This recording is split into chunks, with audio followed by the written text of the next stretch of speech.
Welcome, guys, back to the Grateful Living podcast. Today, I'm thankful to have Maria Laham with me today.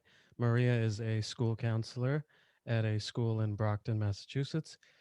She also has a blog called Grow and Glow, where she provides inspiration to others. Maria, thank you so much for joining us. Thank you for having me. Of course, thankful to have you. So, set the scene for us, where you grew up, your family situation, and the type of kid you were. Oh gosh, the type of kid I was, not Yes. the one that I want. Okay. um, I grew up in Norwood, Mass. Born and raised to live here. I'm like your typical townie that's like, oh, I'm gonna leave, and then I just never do. I grew up with my mom and my dad and my two brothers. I'm the middle child, so middle child plus only girl. So it's like a whirlwind of emotions. Yeah. But yeah, it was good growing up with two brothers. They're both like very protective. Parents are strict. They come from my mom comes from Lebanon. She met my dad both at 28, and then they got married, and she came to America, like picked up everything in 3 weeks and came here. So our culture and our faith have been and always will be super important and a big characteristic in us. So that was our childhood, or mine Nice. specifically. Nice, nice. So, the Lebanese background, how prevalent is that to you? Have you been back there before, or how was it expressed in your childhood? Yeah, I go back thankfully every summer or almost every summer. It's weird because when I'm here, I feel Lebanese. I don't really feel American, but when I go to Lebanon, I feel American. So it's like it's weird because I only feel American when I'm there for only 2 months, and then when I'm here, I feel mostly Lebanese. Um, because of the language we speak. At home, it's mostly Arabic. The church we attend is a Lebanese church. Our friends and the people that surround us are all mainly Lebanese. And our food, our traditions, the music we listen to, the way we read our Bibles in Arabic. So everything is very, it's like a big spotlight of being Lebanese. Yeah, yeah. Is there any good spots in Massachusetts for Lebanese food? Oh, for sure. I feel like Yeah. when you come from the culture, you're a really big like criticizer of how good it is because you have like a mom or a grandma, or in our language it's teta, who's like cooking. So it's like we can't just go anywhere and eat it.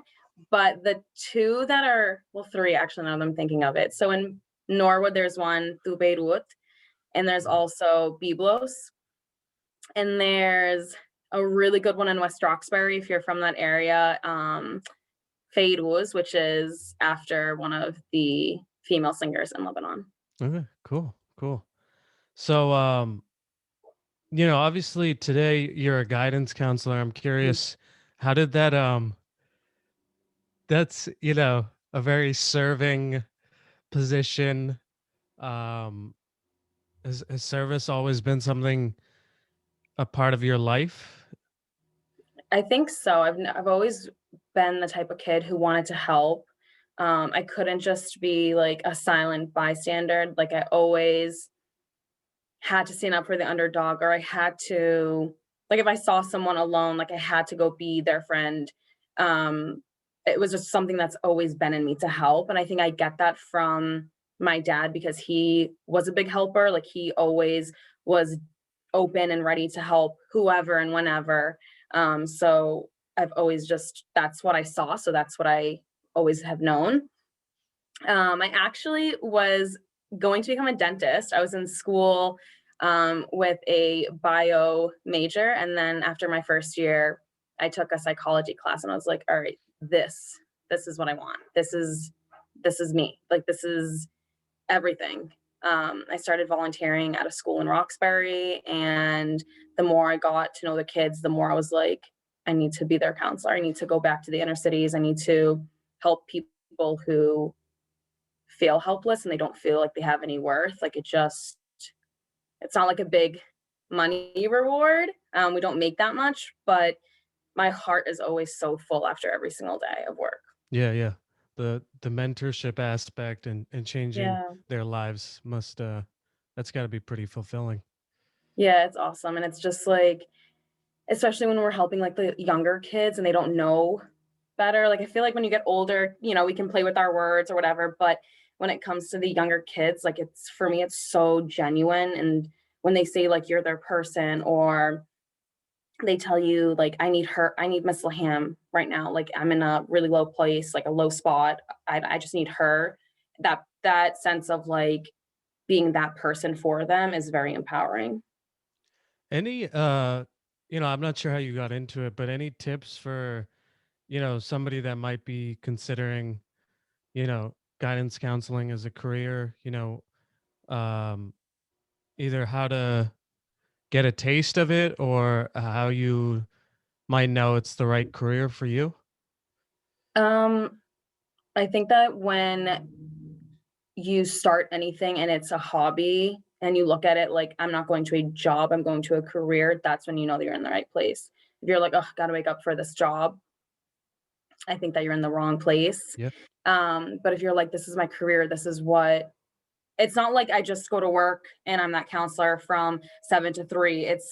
I do it like all day, every day. And even like when I'm blogging or when I'm using my Instagram, it's all about continuing that counseling relationship with anyone, people that I do know and people that I don't know. So I feel like when you are picking a career, it should be a career and it should be something that you're proud of and you don't mind having to do it often and like all the time. Like I love it. I never feel like I'm going to work or a job. I feel like I'm going to like really have fun and like Yeah. enjoy my time.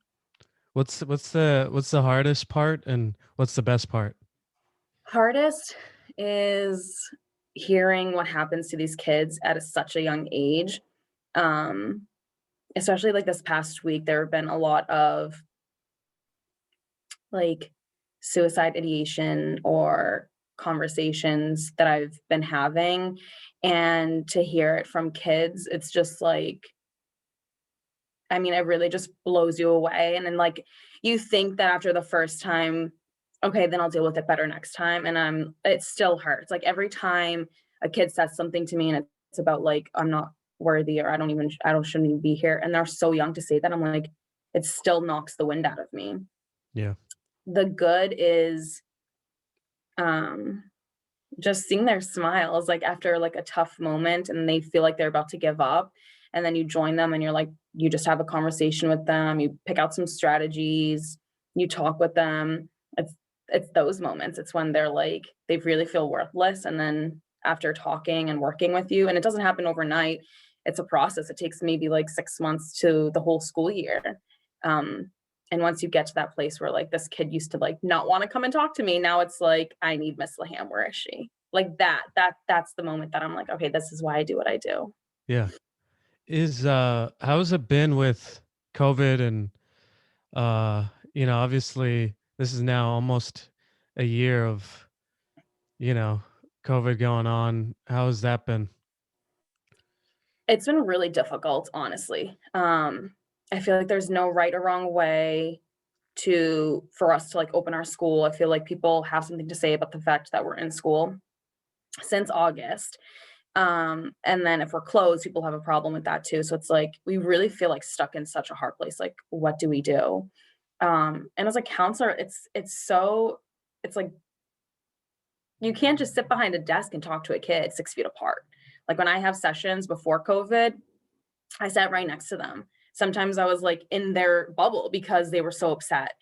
Um, a lot of times these kids, especially the younger kids, they need hugs. They need that high five or that like pound it, like, and we can't do that. And I feel like no matter how close I'm getting to a kid or how much we're building our relationship, like it's still like missing that like personal piece. And Yeah. it stinks. It really does stink because sometimes these kids just want to hug you. And I remember when we first started school, the kids would run up and want to hug, and I would just be like, "Oh my gosh, no, don't touch me." And it's Yeah. like, then they start to get scared.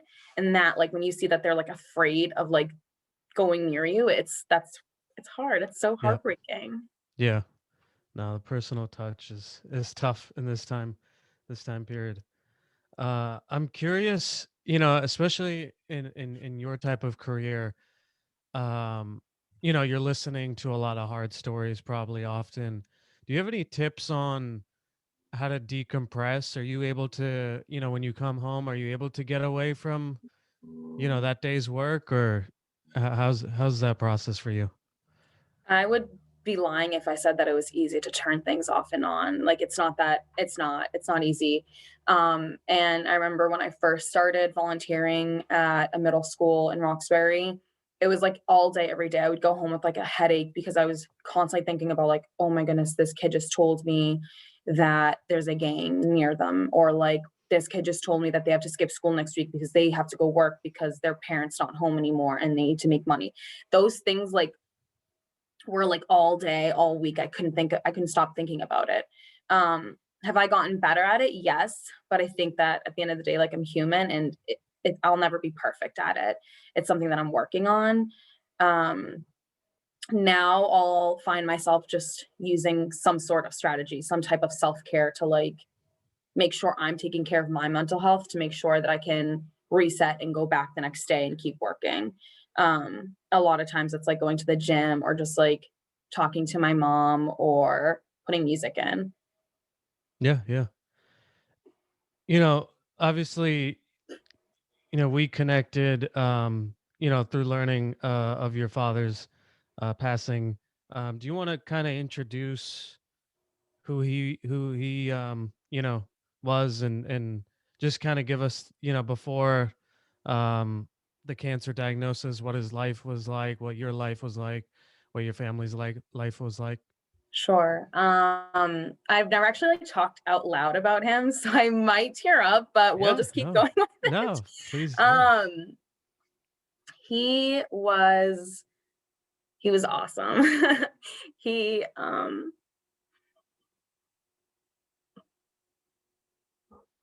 he was like a cheerleader for everyone in his life. Like he didn't care about your culture, he didn't care about like your gender, he didn't care about your sexual preference, like nothing. He was like, if you're a human on the street, like then I care about you. Like you're someone who, in his eyes, like we're all siblings underneath God's world. So like he doesn't care. Like you could be a stranger on the street and he's like, all right, let's help you out.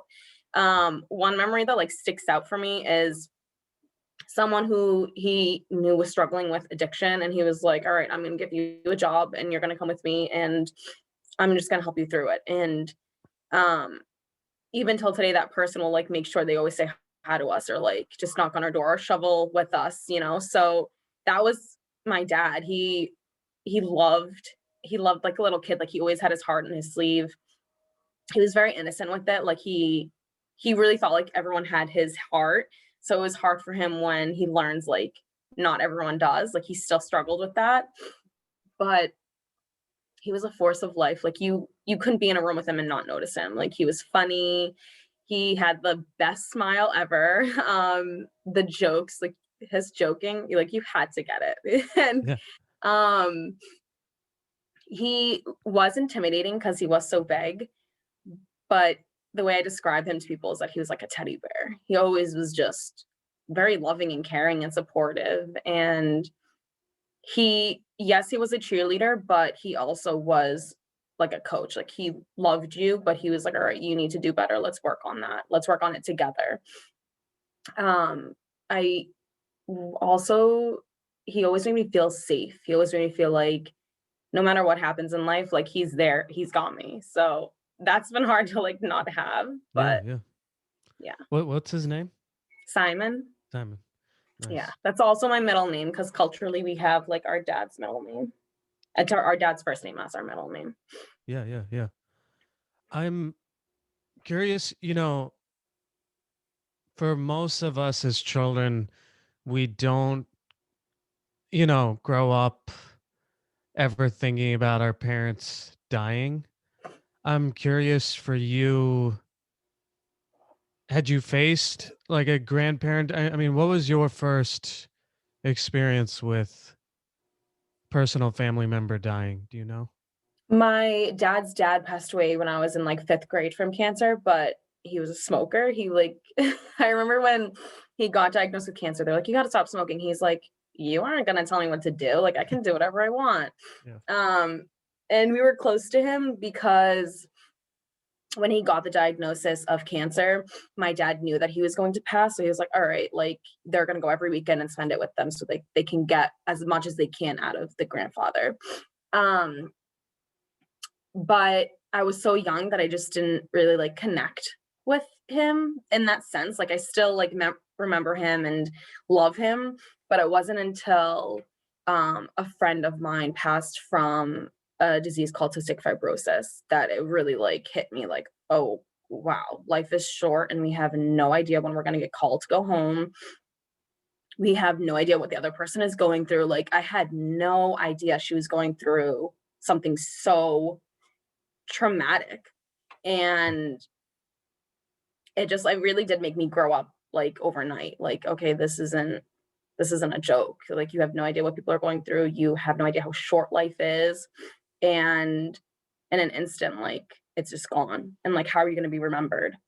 Yeah. She was that first person for me to be like, she's gone and everyone is just saying such great things. Even people who weren't friends with her had something beautiful to say about her. Even till today, people Yeah. remember her. People who never even met her are like, oh, she is a force of life in my life. Like she's a motivator. And it's like, I remember looking in the mirror and being like, can everyone say that about me? And I'm like, no. So then her passing really pushed me to kind of like turn my life around little by little to make sure that even my enemies still have some respect or good things to say. Do you know what I mean? Yeah. Yeah. Yeah. Yeah. Oh, that's awesome that she had that type of effect on you. I, I guess what was your dad's profession, and then maybe do you want to introduce us to how he found out about his cancer diagnosis? Sure. So my dad, he did everything. He was a real estate. He had, I don't even know that like that's the correct term. Like he had like buildings that he owned and would rent out. Yeah. He also was mainly a car dealership owner. It's called, or it was called AutoQuest. So that was cool because I always got to drive cars off the lot in high school. So I was like, everyone move, like here I'm coming. Yeah. So that was a lot of fun growing up. And he got diagnosed with non-Hodgkin's lymphoma um, when it was like, I think it was my no, it was my third year of college, 2015 or 2014. And then he went through that for a year. He found a lump underneath his arm and he had broken his leg. So he thought it was like the discomfort from the crutches. So he didn't think anything of it.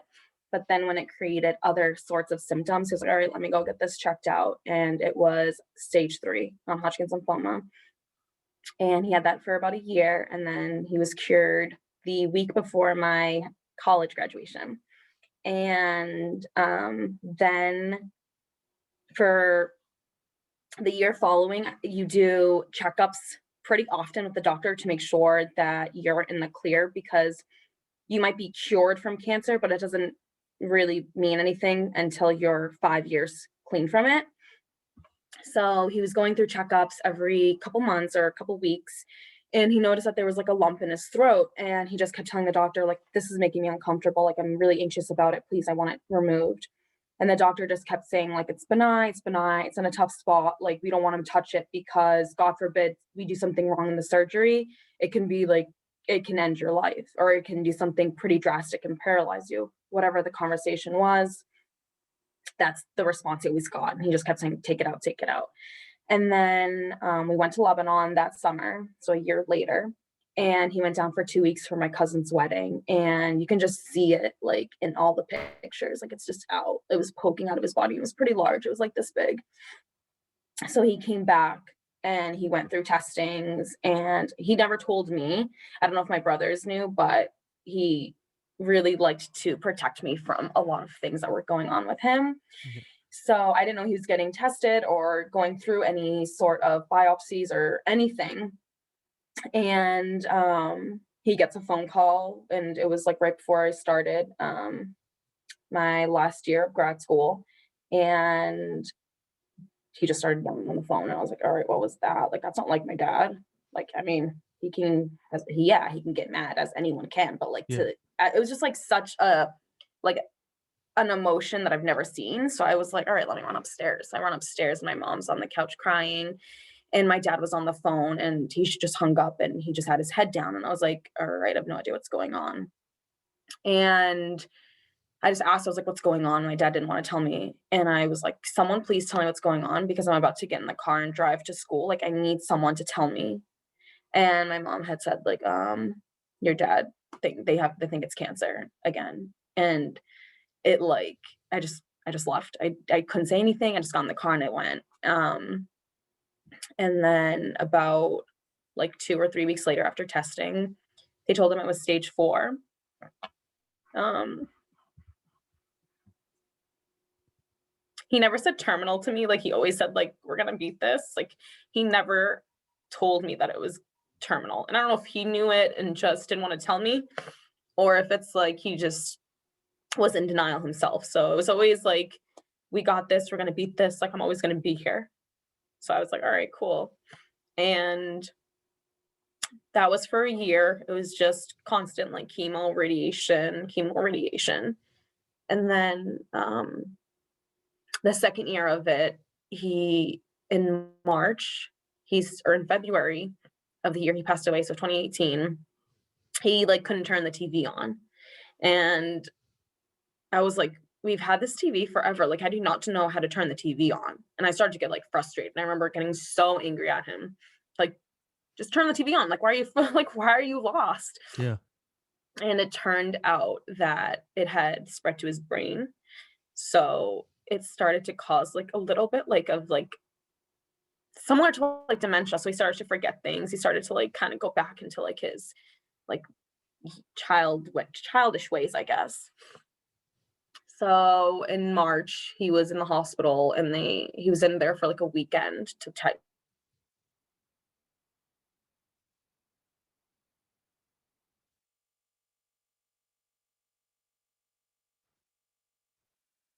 other parts of his body and like was like, I'm not giving up. I'm staying here for my kids and my wife. Like I'm not done. Hold on. And It paused for a quick second there. I lost you for a second there. for a Uh second, can you yeah, hear me you now? said you said in March and then I didn't hear what you said. Is it stable now? Yeah, yeah. Okay. In March, he stayed in the hospital for a weekend and then to do more testing. And he didn't want us to like go and visit him because he wanted to protect us, you know? Um, so I guess it just spread everywhere to his brain, to the rest of his body. And they were like, all right, this is it, you know? And he just didn't want to give up. He was like, I'm not done living life with my kids and my wife. Like I don't want to leave them. So he started something called immunotherapy. So it uses your own immune system to fight off the cancer. And it was like it's like not a trial, but it's just like your last hope type of thing. And doctors just kept saying like, there's no more, like it's useless. Like, why are we still doing this? And he was like, 2 reasons: my children and my wife. That's why. And he just kept signing off saying like, yes, the doctor said I should stop. I'm still gonna go. And then in July, like July 3rd, the hospice nurse started to come over and she just told us like, based on the decline, that it's going to happen any minute and we need to figure out if we want to like resuscitate or just like let him pass.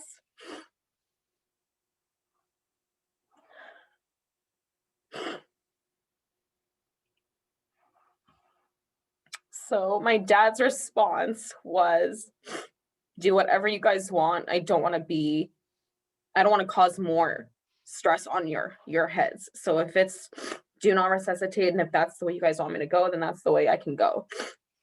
I will do whatever you guys want. Like I don't want to be more of a headache or a burden. And we were like, that's not it at all. Like we want to do what you want to do. So July, like he passed July 28th, 2018. And like 2 days before that, I got a call from my mom when I was at work and she said, we gotta go. We're going to the hospice place. Like this is it. I'm stubborn, so like I was like, okay, I'll finish my day off and then come to you guys. And my coworkers were like, no, you're going to your dad. Like, enough's enough. So they like left my backpack and work stuff outside of the school, and they were like, goodbye, go home. And we're like, all right. And I'm forever thankful for that, because that was the last conversation I had with my dad. When I walked in and he was like, oh, there's my Banuta, she's home. And Banuta means my little girl in Arabic. And that's what he used to call me. So I'm very thankful that like people pushed me to go home, because I literally was in denial up until he passed away. Like, I always thought like he's gonna beat it. Like, no matter what, I was like, okay, he's fine. He's gonna make it. Like, he's gonna be on my birthday. He's gonna be there. He's gonna be at my wedding. Like, he's gonna be here for my kids in the future, inshallah. Like, no, like, this is good. I never really like thought like he was gonna leave my life. Just like how you said earlier, like you never think your parents are gonna die. Like for me, like no matter what happened to him, he was always good. So it's like, he's gonna be good. We're fine. I'm not gonna lose my dad. I'm not. That's not my story. So we went to the hospice place. It was, I believe, a Thursday night. Friday he was out, like he was like barely talking, and Saturday he passed away. It was July 28th, and he passed away, Mm. and it was just very traumatic. It was very, to see your dad like lifeless on a bed, like it's very hard. And I remember like the whole weekend we were there. Like my brothers and I did not leave that room. And he passed when we left the room. My brothers and I were like, okay, like we've been in there all like Thursday, Friday, Saturday, all day. Like, let's just go out, take a walk, let people who are visiting like have their like last moments with our dad. We left the room, and not even like a minute or two later, I hear screams from the room, and I come back in and he's passed away. So he literally like protected us from that last breath that he took. My brother's girlfriend at the time, who's now his fiance, was in the room, and then me and my brothers had left. So it was like he was surrounded by like the people who were family to us. It was his like best friend Samia, his wife, their brother, and my mom, my brother's fiance Amy, and three other people that just meant the world to my dad. So it's weird to say, but he went surrounded beautifully. Like he was surrounded by the people who have been there for him since like day one. And I mean, he went on the way that he wanted to. He did not want to pass in front of us. He knew what to do. So Yeah. Yeah. Um, I guess so. You know, I guess for people listening to this, yeah, and they might be going through a similar situation, yeah, you know, what I mean, I'm sure that you all, in the midst of the process, do you have any advice? I mean, I'm not even sure if there's advice to give, but yeah, I mean, because he went through the non-Hodgkin's lymphoma for a year, so you were dealing yeah. with that, and then, you know, The second kind was cell sarcoma. okay, Sarcoma. It's a cancer in the skin and I think the neck and head or something. okay, you know, I I'm not even sure if I mean, is there any advice to give in that? I mean, because he's going through, you know, chemo, and all that, and I'm not sure. I mean, I'm not even sure it's possible to stay sane in that time period. But as you look back, is there anything, um, as the family member person, um, that you would say on that process? Do what you need. Honestly, do what you need to make it through that one day. Like, don't plan for a year, don't plan for a month, just day by day. I think, like, for me, like, I always look back and I'm like, "Oh, I wish I, like, had more video recordings. I just miss his voice." Or, like, "I wish I took more pictures." Like, my brothers always get on my case about, like, taking pictures or, like, "Can you just, like, be in the moment?" I'm like, "Yes, but I also, like, want to remember this moment, like, God forbid if something happens." So, like, for me, like, I love my pictures and videos with my dad, and, like, I feel like they're not enough. So it's like, spend time with them, like, ask them questions. Like, there's so many things now that I'm like, "Oh, I wish I knew the answer to this that my dad like, what would my dad say?" Like, I wish I knew. I wish I had, like, a list of questions I asked my dad before everything happened and just, like, recorded it and just could replay it whenever I needed it. And I would say find a strategy that's healthy to you. Um, I started journaling after he passed, and I wish I started it during it. I wish I captured every thought and memory through my writing from day one. Um, and I think it's also a big thing is to be kind to yourself. Like, there's no right way to go through this. And remember to be kind to your mind and to be kind to others, because just like how you are going through it, you have no idea what the next person is going through. I remember, like, when my dad passed, people called us and they were like, "We had no idea it was this bad. Like, we had no idea who was going we had no idea. Why didn't you tell us?" And, like, that serves as a reminder, like, you have no idea what the family is going through. And once that person leaves and cancer takes them away, we still deal with it. So it's like, be kind to yourself and be kind to others. That's if I had to wrap it all up, it would be just be kind to yourself and others. Like, kindness is so underrated, and empathy too. Like, the more you have empathy with yourself and others, I think the more you can get through each day. Yeah. I'm curious, managing your professional and personal life, and then also, your father's condition.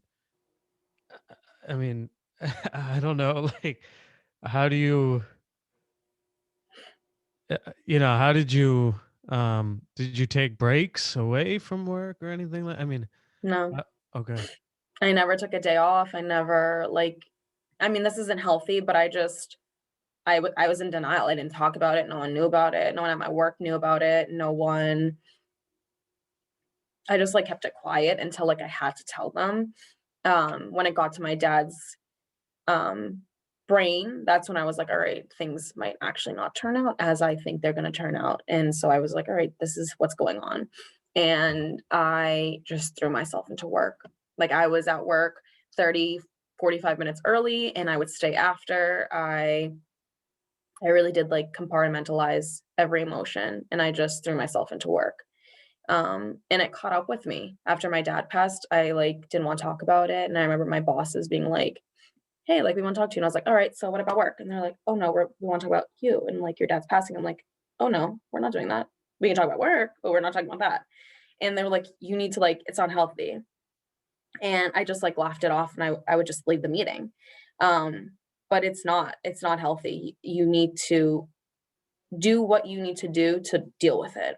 And if that's writing, if that's talking, if that's crying, if that's going to the grave every day, like, you need to do that.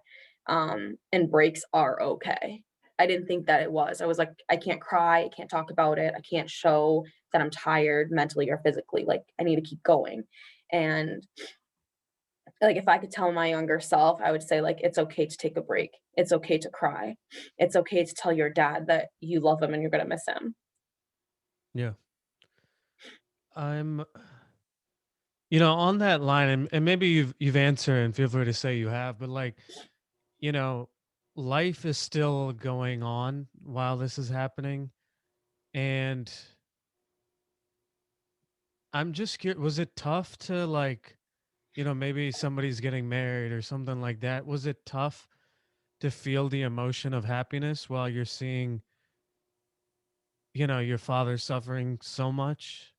Yeah, it was very hard. The year before he passed, I just spent it, like, with him. Like, if I wasn't at work, I was with him. Um, and it was hard to go out and do anything because I was like, I'm gonna have a lot more memories with these people than I am with my dad. Like, I just want to stay home. So I didn't do a lot of things a year before he passed. I still did attend things, but it wasn't as much. And was I present? No. Like I don't even remember. I don't remember the year that he passed, that like 2018, that whole year. I don't remember it. It's like blacked out. Like thankfully I have photos, but I don't remember being present in it. It was always on my mind. And unfortunately, it came out as anger, or it came out as drinking, or it came out as like some sort of emotion, because it was such like a an armor, because I didn't want to talk about the actual pain. And then the year after he passed, a lot of my friends got engaged and married, and it was really hard to want to be a good friend, but then also like I didn't want to go. I didn't want to go to the bridal showers. I didn't want to go to their weddings. I didn't want to celebrate. And a cultural tradition is to wear black because you're in mourning, and I decided to do that as like a way to honor him, and it became something that I hid behind. It was really hard to talk about like taking the black off after a year. Um it was really hard. Yeah. Um, obviously there's a relationship that you and the family have with the doctors and things of that nature. I'm sure you guys Googled everything and um, I'm sure they had their own timelines. Is there um anything you have to say about managing, that relationship? Because it can be, I'm sure it can be tough when With the they doctors. yeah, when they say, he has 3 months or whatever they say. Well, I never knew because he always kept it hidden from me. I don't know about my Okay. brothers, or I don't know about my mom, but for me, like, I really thought he was always going to beat it. Like, I never thought anything. Um, when the doctor first told my dad that he was diagnosed with cancer, my response wasn't the kindest, for lack of better words. Yeah. Um, the doctor was just, spilling really big words at us that I was like, can you stop? Can you explain the words that you're saying?" And the doctor really wouldn't. So he got annoyed with me and I got annoyed with him, which then made me get really defensive over my dad, and it just wasn't the best doctor's appointment in general. Um, but yeah, I think we don't talk about the doctors. We don't talk about what they were saying. I think for especially my mom, she holds a lot of resentment towards the doctors because she felt like it was a little bit their fault that they didn't act upon the tumor early enough. It was hard because 6 weeks prior to going to Lebanon, it was still benign. And then when he goes down to Lebanon, comes back, and he's in a lot of pain and he's going to his next appointment, oh, all of a sudden it's stage 4. Like, my mom and all of us really had a tough time understanding that. And I think for her and I, we tried to like put blame on the doctors. So like it was really hard for us to talk about it and to Yeah. like discuss the doctors. Like, you couldn't mention doctors to me. I like refuse to go to the doctors because I'm just like so nervous. Like, what if I go and now I'm gonna get something? So like it takes a lot for me to like say like, okay, I'm gonna go to the doctor. That's how you know it's bad. That's how you know I might feel really sick, because I'm actually agreeing to go to the doctor. So it's definitely a very like tough place for us to like discuss. It's hard. It's hard for us to like Yeah. I don't know, like, I guess empathize with the doctors. Yeah. Yeah. Yeah. Our relationship wasn't the greatest, and when they would tell him like, "Oh, there's no more hope," my dad would be like, "Who are you to tell me that? Like, you're not God. I'm still gonna hope." So that was hard for us, is to like hear them being like, "It's just another patient number 1, or patient 101." When in reality, like, that's Simon Laham, and he has a family. It's not just a patient, Yeah. you know? Yeah. I'm, and again, I guess, you know, you have best friends and things of that nature, during this time period, as you look back, do you have any advice for, say someone out there is a friend of someone going through your situation, um, as a friend, is there a good way to be a supportive friend to you during this time? I would say for friends, just ask. Ask the person what they need. I felt like a lot of times I would be with my friends and they would tell me what I would need, or they would just say things that I was like, I don't want to hear that right now. I'm not at the capacity to handle what you were talking to me about. And just be sensitive to them. Like anything would bother me. Like that 1 year after my dad passed, like anything bothered me. The smallest thing. Like if you started talking about your dad in front of me, I would black out. I wouldn't even listen to what you're saying. So it's like be sensitive to what you're saying in front of the person. I remember one time a friend sent me a picture of flowers and I was like, okay, those are so nice. Thanks for sharing. Like it was so random. She goes, yeah, my dad just got them for me for Valentine's Day. And I was like, Yeah.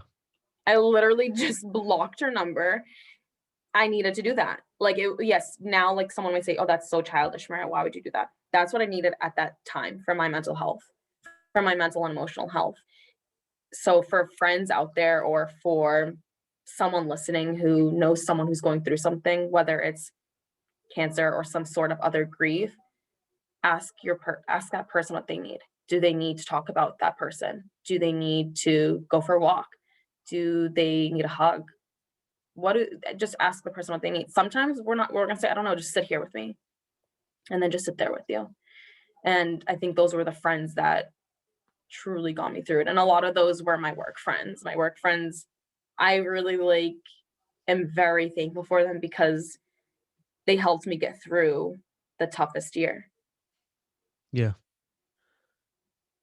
You know, one of the things you mentioned was faith. Mhm. Um, I'm interested to hear, how has your relationship with your faith or um been through all this?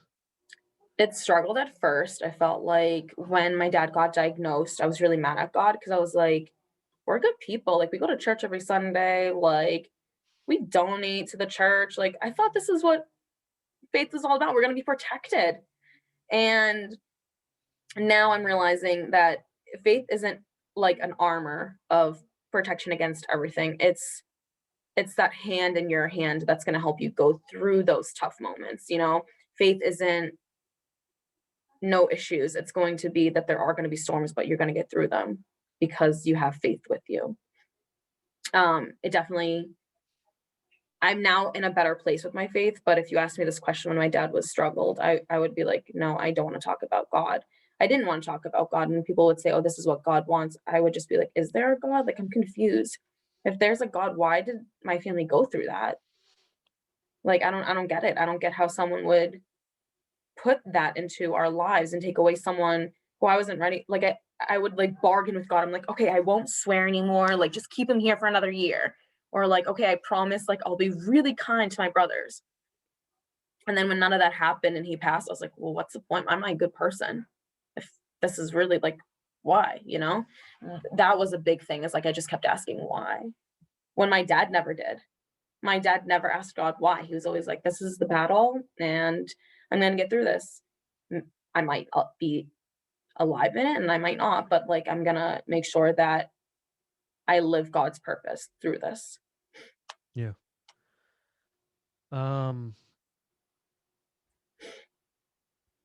you know, I I guess is there,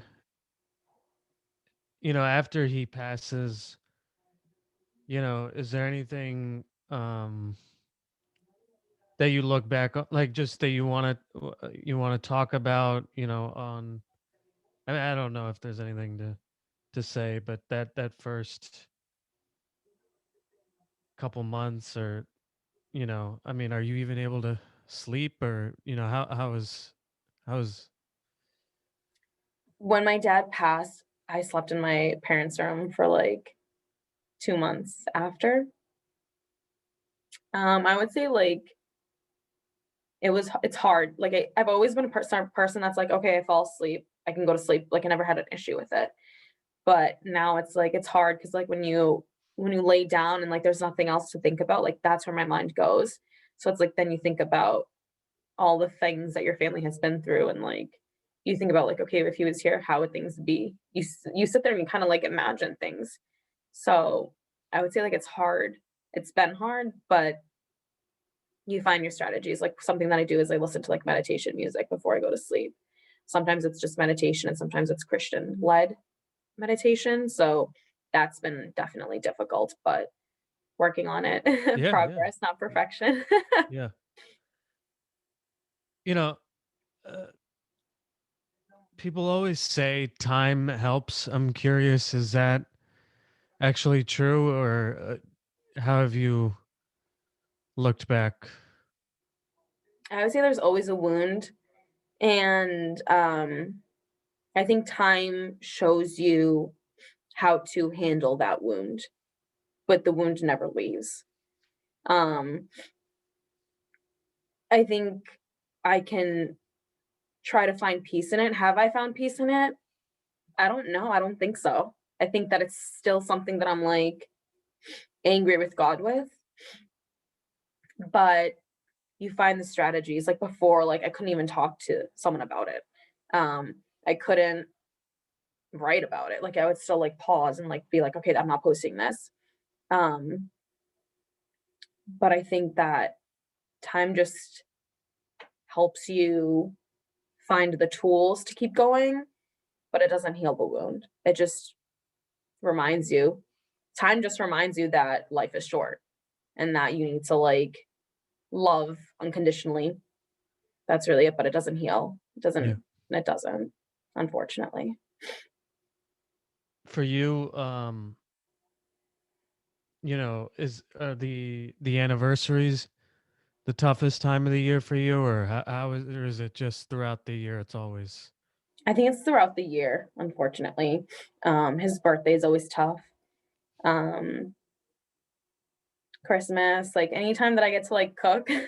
because like I started to cook like a couple years before he passed. Like I started to like take over holidays and like cook. So like holidays for me, I'm always like sitting there eating, but then like I wonder if he would like this. Like I wonder if he would be like, oh, this is great, or like the steak is dry, you know? But holidays definitely and birthdays, and then that whole month of July, honestly. Because in July, like it was right at the beginning where we found out that like he's probably not gonna make it till the nurse literally said he's probably not gonna make it till August. And I was like, what are you talking about? Like my birthday's in August. He has to be here for my birthday. Like Yeah. the world still revolved around me that I wasn't able to realize like this is a person who's passing. It's not just your birthday, it's gonna be like everything that's gonna be without him. Like I couldn't imagine my birthday without him. Yeah. That like now I'm like, okay, like now I'm not gonna have a lot of things without him. So I think like even celebrations, like when I got my job, like it was like so happy, but then I was like so sad. Or like when I got my car, it was my first car that I bought. I got happy, but then I got really sad. So it's those things. Like my brother got engaged, happy, but then like really sad. Yeah. How has it been for your mom? Oh gosh, so tough. It's hard. Yeah. He loved her like that was his best friend. And I always like get like it's so funny how they only met and got married in 3 weeks. But like their love, you would think that they were like dating for years and like got engaged and all this stuff. But like, I mean, like he just was obsessed with her. He could like sit in a room and just hang out with her. They didn't have to like go out and party. Like they just loved being in each other's presence and they did everything together. Like she worked with him. She would help him run errands or like she would pick out his like Sunday suit before he went to mass. So it's like for her, like it's hard because she lost her partner in life and like best friend. And this was the time for them to like really go out and like celebrate life together. I felt like my dad was always like spending on us, but he never really spent on himself. Like yes, he liked to be nice and dressed nicely, like, he spent on that, but he never, like, took vacations for himself, like, he never got to enjoy the world, like, he always would send us to Lebanon. He would always send us on vacations and buy us the nice cars or put money into, whatever we wanted, school, work, anything, but he never did that to himself, and, his thing was, okay, when my youngest brother, Charbel, would graduate, then him and my mom can go out and enjoy. So, my mom's always thing is, like, I never got to, like, see the world with him, and that was something that I was so looking forward to. So, her idea of celebrating life has changed. It was like, "Just go now and do it. Don't wait for next summer or next week to do it now. You wanna go on vacation? Go now, do it." Just because, like, they waited for so long that they thought that they had more time. Does that make sense? Yeah, yeah, yeah, yeah. Um, you know, hopefully through this we can also, obviously there aren't a lot of positives, but maybe can you talk to us about your favorite memory of him, or the spirit that you hope others can take from his life and put it in their own? Sure.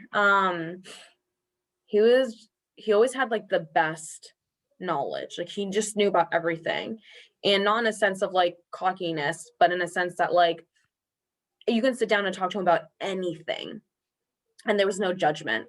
So, I feel like it's hard to just pick one memory, but I think for me, it was when my friends would be at my house and I wouldn't be, and I would just come over and be like, "Oh, they're here for me." And it's like, "No, they're here for my dad. They're sitting with him and talking to him about their relationship or their issues or their job." Like that for me, like when I think of my dad, it's not me talking to him, it's me watching him play such an important, influential role to the people that I love, my friends, my brothers, and their friends. Like, that's for me, like, the main thing is how influential he was in everyone else's life. Like, when I get together with my friends, they're always like, "Man, I miss your dad. Like, he was like a dad to me." And then they start talking about memories and things that like they shared. And I was like, "Oh, I didn't even know that happened." Like, so those are the memories for me that mean a lot is how much he just loved and cared and supported people left and right. Yeah, no, that's awesome.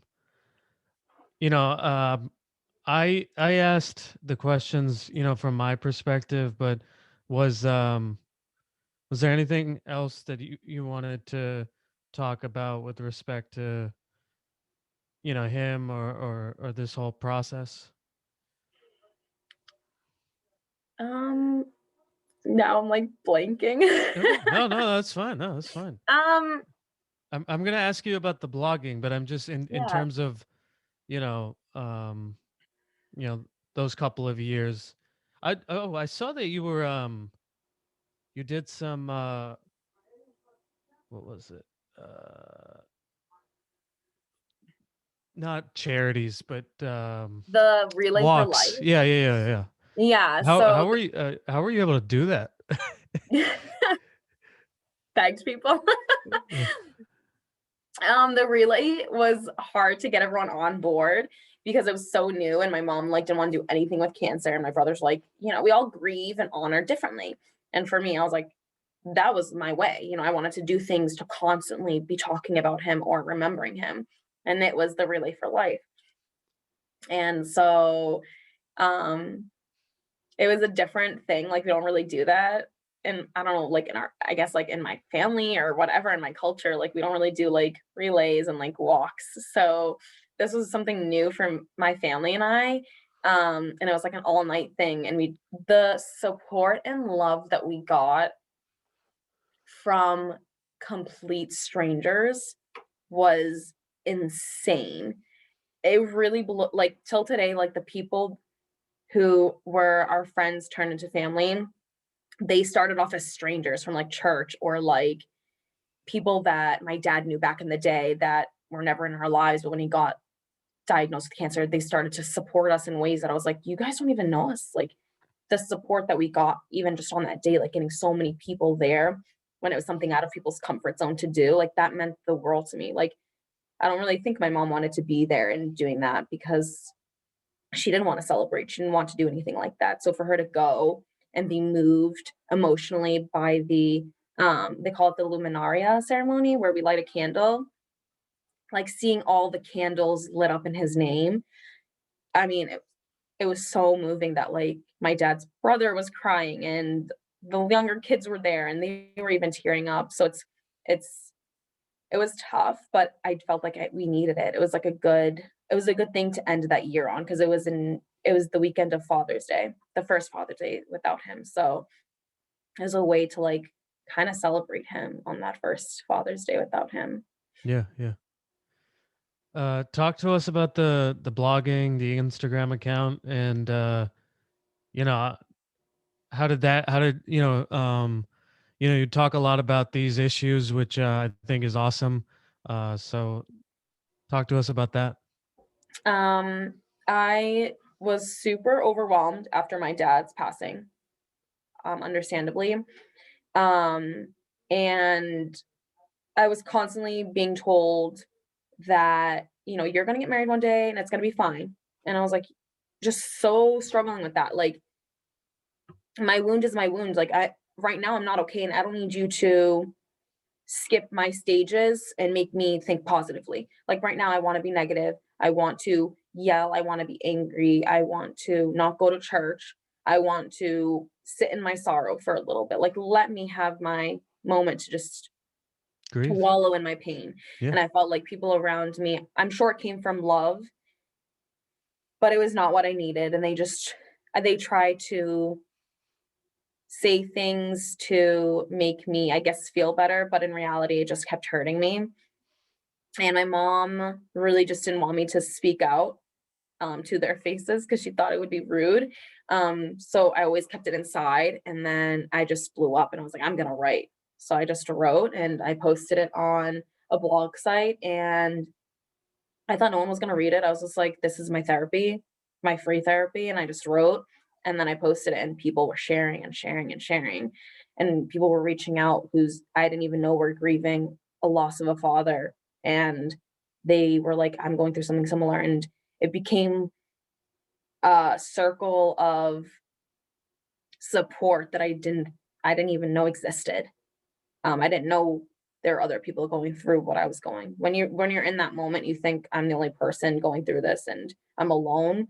And then when you talk about it, you realize we're not alone. Like we might have different boats, but we're all going through the storm.